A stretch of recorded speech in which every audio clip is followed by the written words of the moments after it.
Well, let's introduce heat number 7 of this first round. Talking about X Factor, Kolohe Andino has plenty in it. He has shown it here in the past. Kanoa Igarashi in his 3rd year on the championship tour, now representing Japan. So many of the world's best surfers really heading up some great initiatives in helping to preserve the environment and bring awareness to some of the travesties facing our environment at the moment. But well, even the league too. I mean, with the WSL Pure now being a platform in which all of these different organizations can have a speaker to the world, right to you. Okay, taking off here at the moment. Andino waiting for this one to do something. He doesn't like the look of that wave. Had a lot of lumps and bumps in the face. So he just steps off his board.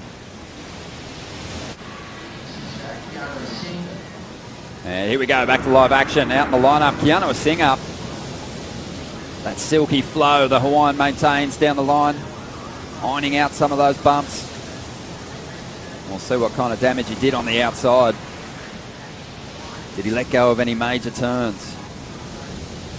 This heat at this stage is anyone's.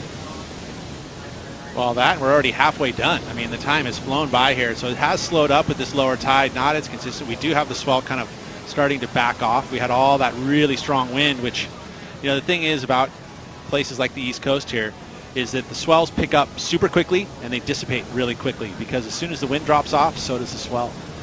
His way towards that world title conversation the past couple of seasons. Well, I would have to say he's definitely looking at that. Here he goes, up. You can see he's driving down the line for something big, and he's going to plant a very tidy air reverse there. A little salute. But that's got to feel good. You know, Kolohe's got a great strike rate with that turn, so you'll see it often throughout the season. But not an easy section to execute that maneuver on. A lot of bump on the face, and the landing was pretty flat. No, it was absolutely right into the flats. We talk about the flats, and that really is, I mean, if you were to look at snowboarding as an example, you want to land on a transition because that'll soften the landing. You can land at tail first, and if it's flat, you're going to land hard, and there's not going to be an easy absorption of the energy. You're literally risking your board or your knees. As we mentioned, he'd be feeling very comfortable with that. No disadvantage with that backup board. It'd be pretty similar to what he was riding.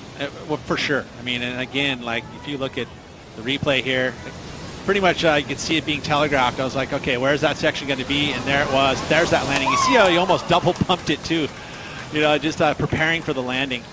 But his equipment is spot on because he gets a lot of surfboards. And he had touched on the fact that he had thanked Matt Biolas for all of the support he has had. And he also kind of said to him, as we watch this replay here again one more time, I mean, and look at this where he picks the section that's going to give him that launch pad, and it's perfect. And he gets the grab front side, grabs it, rotates around, and there's that little like shifty to let go. He taps the nose too, which actually really helps to kind of absorb that energy, slowed it down, and pulls it off with ease. Everything pushed to the very front of the board, one of the widest portions of the board to get that landing. How far does that wax job go? For a long period of time, and never even rode them. Yeah, it was like something where you're just like, yeah, you know, and then give those back to Matt. Matt is welcome to do it, no problem. But that's what I mean. If you have that much equipment, you can test all of them. You're going to find those magic ones, and they're going to be in good condition. So Kolohe just searching for that backup number now. Just reading that tricky section very well, letting go of a good hit on the inside. Only looking to get rid of a 1.87. Get himself further out in front here. Really, the environment in which it is they are top notch. It is a very, very good experience in and out of the water. And in some ways, Snapper Rocks is quite similar. You've got this big crowd standing on the shoreline, cheering you on. And this is a replay of Kanoa's last ride. So Kanoa trying to get his first solid score. He's been holding on to a pair of twos here into this last 6 minutes. And he's trying to use the innovation and progression part of the criteria at the end of that wave.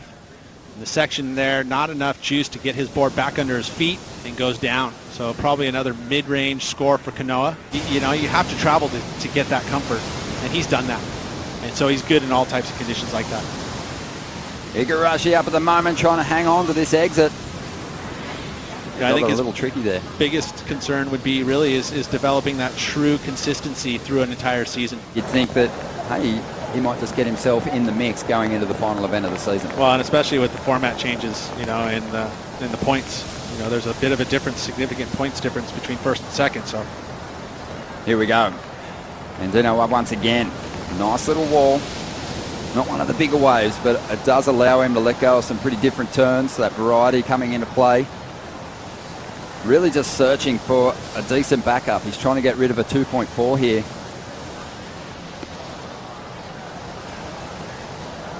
Judges really paying attention to... But how much is that number going to be in comparison to what we saw from Keanu Asing? Keanu's maneuvers on the outside, pretty solid. Really solid. One of the steeper sections on the outside that we saw.